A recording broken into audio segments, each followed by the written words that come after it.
Vous savez, il y a beaucoup de mamans dans le monde qui n'ont pas cette chance de procréer. Il y a beaucoup de mamans dans le monde qui aimeraient donner la vie, mais qui malheureusement n'arrivent pas. Parfois des problèmes de santé et bien plus. Par contre, il y a aussi une minorité de femmes qui choisissent de ne pas donner la vie tout simplement parce qu'elles portent en elles des chromatismes. Très souvent, ce sont des chromatismes qui sont liés à leur enfance et même encore plus tard.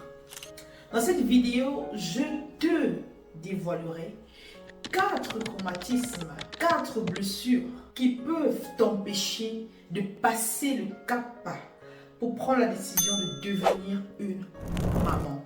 Et mieux encore, être une maman libre et épanouie. Bienvenue dans un nouvel épisode de Entre nous mamans, le meilleur monde où l'on ressort grandi, motivé et positif. Dans cette vidéo, il est question de 4 aspects, 4 blessures qui peuvent nous empêcher de jouir en fait des bontés de la maternité, de jouir de la vie de maman et d'être même une maman libre et épanouie. La première blessure est la blessure du rejet. Moi, je suis les psychologues aujourd'hui. Il y a beaucoup d'enfants qui sont nés d'un mariage indésiré, qui sont nés d'une relation indésirée. Comme on a souvent l'habitude de dire, les enfants pas attendus, les enfants indésirés. Il y a des enfants qui déjà dans le ventre, n'est-ce pas, ont eu à subir en fait, à ressentir une forme de rejet de par en fait leur maman. C'est-à-dire des mamans qui, portant peut-être l'enfant, ont essayé en vain par exemple de se suicider. Des mamans qui n'ont pas désiré cet enfant, qui ne le voulaient pas. Et l'enfant, on se dit dans le ventre, ne ressent rien. Malheureusement, l'enfant ressent tout. C'est-à-dire ce rejet, ce non-désir, ce sentiment, on ne t'attendait pas. On ne t'avait pas souhaité en fait, on n'avait pas souhaité que tu sois là. Ces sentiments-là, l'enfant ressent cela même dans le ventre. Allez lire. L'enfant ressent cela dans le ventre. C'est un sentiment de rejet. C'est un sentiment d'inacceptation. On n'aurait pas voulu que tu sois là. Beaucoup de mamans passent malheureusement par cette période où subitement une grossesse arrive, elles ne savent pas ce qu'elles doivent faire, des moments de doute. D'autres essayent de mettre fin à la vie de l'enfant, ça ne marche pas. D'autres n'ont pas le choix parce que bon, elles ont une religion qui dit que on ne doit pas retirer la femme, on doit mourir. On choisit la partie qui arrange. Donc, c'est tellement de choses et on ignore souvent que toutes ces sensations, toutes ces émotions-là, tous ces actes, toutes ces tentatives-là ont des répercussions sur l'enfant. L'enfant peut grandir et naître avec un sentiment de rejet. Et ce sentiment de rejet peut créer comme une sorte de blocage. De se dire, gars, je n'ai pas envie, je refuse. Je suis seule au monde, je reste comme ça. C'est fou, c'est incroyable, mais c'est réel. S'il y a des psychologues qui passent ici, pardon, dites-moi en commentaire si j'ai tort. Dites-moi en commentaire si j'ai tort. C'est des petits chromatismes, parfois de façon inconsciente, peut-être parce que la maman ne nous a pas raconté. Parfois, juste comme ça, on est tellement avec une insécurité, un manque de confiance, parce que déjà dans le berceau, dans le ventre de maman, on a eu à ressentir des choses. On a eu à subir des tremblements de terre, parce qu'on a eu à se battre pour vivre. On a eu à subir en fait beaucoup de pression. Et ces pressions qui auront une répercussion plus tard dans notre vie et qui peuvent même aussi nous amener à dire, écoute, franchement, je préfère vivre ma vie solo. C'est une réalité, c'est un fait. La deuxième blessure, le deuxième chromatisme, c'est la blessure de l'abandon. Écris-moi en commentaire l'abandon. C'est quelque chose qu'on ressent petit et qu'on peut aussi ressentir plus tard, même quand on est grand. Très souvent, on ressent cela quand la maman nous a abandonnés. Il y a des mamans qui mettent les enfants au monde, qui partent déposer dans des toilettes, dans des puits, n'importe où en fait. Dans un restaurant, on en a vu tellement d'histoires. Il y a des enfants qui ont subi en fait les traumatismes, voilà, d'un papa qui les a abandonnés, qui est parti trop tôt, sans nouvelles, sans raison, du jour au lendemain. Il y a des enfants qui ont subi les traumatismes de la séparation, du divorce de leurs parents, pardon. C'est faux à dire, mais les traumatismes que l'on vit dans notre enfance ont des répercussions incroyables dans notre jeunesse, dans notre âge adulte. Ce sont des réalités en fait. Et d'avoir vécu toutes ces formes d'abandon, peu importe la forme, on peut décider de développer un mécanisme de protection, de se dire, écoute, la maternité, avoir un enfant, je n'aimerais pas.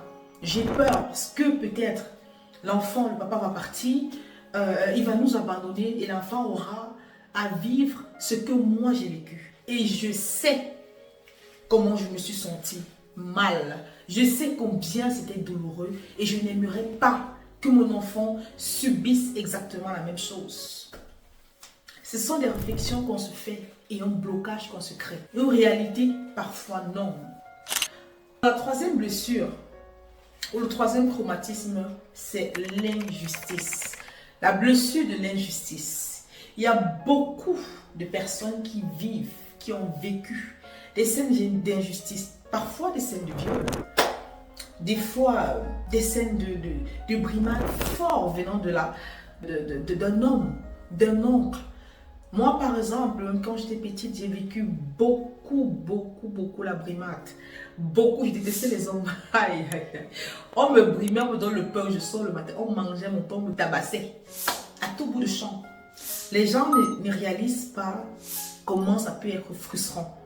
Quand tu vis ça enfant, tu te dis, tu n'aimerais pas mettre au monde un enfant de peur qu'il vive exactement la même chose. Quand tu as subi par exemple le viol, déjà 1 minute de silence à tous ces violeurs, sachez que vous êtes des personnes mortes mais vous ne savez pas encore. C'est difficile. Tu te dis, l'homme de petite tache représente tout ce qu'il y a de mauvais. Et tu peux décider inconsciemment de ne même pas vouloir procréer. Tu ne t'en rends pas compte, tu ne sais même pas, mais tu n'as pas envie. Tu n'as pas envie, tu es à l'aise dans ces zones de confort. Tu es à l'aise quand tu as vécu des injustices. Tellement de brimades d'hommes, tu te dis, mais l'homme, c'est avec lui que je vais m'associer pour pouvoir donner la vie. Mieux laisse, papa, laissons. Ce sont des réalités, à tort ou à raison, c'est des choses réelles qui peuvent nous pousser à développer un mécanisme de blocage. Le dernier traumatisme, la dernière blessure, aussi importante que les autres, c'est le manque d'amour. Je ne vais pas juger les parents ici parce que je vais toujours sur la base que les parents ont donné ce qu'ils avaient. On ne peut, même la plus belle femme du monde ne peut que donner ce qu'elle a. Les parents ont fait ce qu'ils pouvaient faire. Il y a des choses, comme j'aime souvent bien dire, qu'on doit copier chez les parents et coller chez nous. Mais il y a des choses qu'on doit copier, couper, jeter à la poubelle. Ce n'est pas à garder. Il y a des enfants malheureusement qui ont grandi avec un manque profond d'amour. Des parents qui ne savaient même pas aimer. Le seul geste d'amour qu'ils savaient et qu'ils recevaient de leurs parents, c'était la bastonnade. Des fois, des parents frustrés, des parents inconscients, des pervers narcissiques, oui, qui déversaient tout simplement toute leur colère, toutes les frustrations de la vie sur leurs enfants. Des parents eux-mêmes qui ont parfois aussi été abandonnés, qui n'ont pas guéri de leurs blessures, qui portent des traumatismes, qui déversent. Et ces traumatismes se transmettent de génération en génération. Des parents des enfants qui n'ont jamais pu regarder même leurs parents dans les yeux, qui n'ont jamais reçu un geste aussi minime qu'il soit d'amour. Ils ne savent même pas ce que c'est qu'aimer. Ils ne savent pas ce que c'est que l'amour.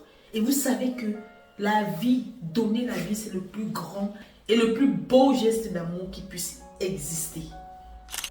Un enfant, quand il naît, il a un besoin ardent d'amour. Il a besoin de ressentir, de donner, de recevoir de l'affection. Et la première personne dont il attend cette affection, ce sont ses géniteurs, ses parents. Et quand un enfant grandit sans amour, c'est grave. Il y a des femmes aujourd'hui qui sont même mamans, qui ont fait ce cap, mais qui vivent en fait encore dans ces traumatismes de leur enfance qui les empêchent de donner de l'amour à leur progéniture, qui les empêchent de vivre une vie de maman épanouie. Parce que quoi, elles n'ont pas coupé. Des mamans qui, quand elles commencent à raconter encore le traumatisme de le passé, elles pleurent à chaudes larmes. Elles pleurent comme si elles avaient vécu la scène il y a de cela 2 jours. Ce sont des réalités. Des mamans qui n'ont reçu que des injures, des paroles violentes et qui reproduisent de façon inconsciente exactement la même chose. Aujourd'hui, j'ai envie de te dire, il y en a qui ont pris le bon chemin. Quand tu vis tous ces traumatismes, quand tu vis tout cela, tu as 2 choix. Soit tu décides de reproduire ou encore même d'empirer exactement la même chose, de faire pire même, voire, ou alors tu décides d'être la meilleure version de cela. Tu décides d'être au-dessus de ces traumatismes et tu décides de donner de l'amour. De donner de l'amour, même si tu as été abandonné, même si tu as été violé, même si tu as été maltraité, même si tu as subi tellement d'injustices, de rejet même de la part de tes propres parents. Je connais des personnes qui ont été rejetées. C'est-à-dire que les parents disent, je ne t'aime pas, je te déteste. Je déteste le jour où tu es né. Comment grandir avec cela? Comment avoir envie de donner la vie à une personne? C'est des trucs qui détruisent, qui tuent une personne. Des enfants qui naissent, ils ne savent qu'ils ne sont pas en sécurité. Pourquoi? Parce qu'il y a eu tellement de tentatives de suicide de la part de leurs parents, même quand l'enfant était dans le ventre. L'enfant ne sait même pas pourquoi est-ce qu'il est adulte, mais il se sent, il n'est pas confiant. Il n'est pas en sécurité. C'est parce qu'il a vécu dans le ventre, dans son enfance, beaucoup de rejet. Rejeté dans le ventre de maman, rejeté à l'école, rejeté au lycée à cause de sa couleur de peau parce qu'il était noir, rejeté dans les équipes de foot, rejeté même dans les endroits où il était talentueux, tout simplement parce qu'il n'avait pas les critères que ces personnes attendaient. C'est difficile, je sais, mais aujourd'hui, sache une chose, tu peux prendre la bonne décision. Tu peux décider, toi, maman, future maman, de guérir de ces blessures, de ces traumatismes de ton enfance. Tu peux couper les liens, copier les bonnes choses de tes parents parce qu'il y en a, peut-être pas aussi. Tu peux décider de prendre les bonnes choses. Tu peux arrêter de donner juste des injures à ton enfant. Parce que la parole que vous voyez, elle construit et elle peut aussi détruire. On a vécu des traumatismes tous d'une manière ou d'une autre. Des paroles blessantes reçues de nos parents. Est-ce que le problème, c'est en vouloir à ses parents? Non, ils ont donné ce qu'ils avaient peut-être reçu. Ils ont donné ce qu'ils pouvaient. Mais est-ce que toi, tu es obligé de reproduire la même chose? Non, je ne pense pas. Tu peux dire à ton enfant, tu l'aimes. Tu peux arrêter ton enfant. Tu peux lui faire des câlins. Tu peux lui dire à quel point il est brave, à quel point tu es fier de lui. Tu peux l'encourager même dans ses difficultés à s'exprimer. Tu peux t'énerver, tu peux le corriger parce que l'amour qui aime bien châtie bien. Mais même dans la correction, il faut avoir de l'amour. Tu ne vas pas prendre le fer et passer maître sur l'œil de ton enfant et dire que tu le corriges parce qu'il a juste, je ne sais pas, fait une petite bêtise. Non, tu peux décider de faire mieux. Tu as vécu l'abandon, oui, ça fait mal. Prends le temps de guérir. Prends le temps de faire ressortir toutes ces blessures, toutes ces choses écrites. Brûle ces papiers, rencontre des psychologues, parle à des personnes qui peuvent t'accompagner dans ce processus de guérison. Parfois, on se retrouve dans un environnement, on est mal, on est frustré, on n'arrive même pas à vivre de façon épanouie et libre, tout simplement parce qu'on porte encore des traumatismes, on n'a pas pris la peine de guérir. On se retrouve tout le temps énervé à parler mal à l'enfant, parce que nos parents nous donnaient exactement la même chose. Les injures matin, midi, soir. Tu n'es rien, les comparaisons avec tes enfants. Maman, si tu avais l'erreur alors de marcher avec un premier de la classe, que tu étais le dernier. C'est-à-dire que tu étais là, tu avais la manière d'être avec ma maman bagatée. La magie, c'est la magie. Ce temps de frustration, tu te dis, mais comment est-ce que je grandis? Je n'aimerais pas. Tu te crées des blocages. Tu es avec maman aujourd'hui, tu peux briser. Tu peux restaurer même ta relation avec ton enfant.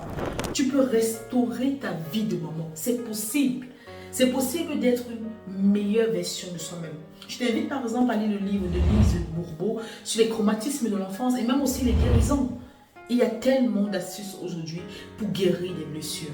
Arrêtons d'être des malades ambulants portant des traumatismes et on essaie de déverser cela sur ces petits êtres qui n'ont rien demandé. Guérissons de cela. Il n'est jamais trop tard.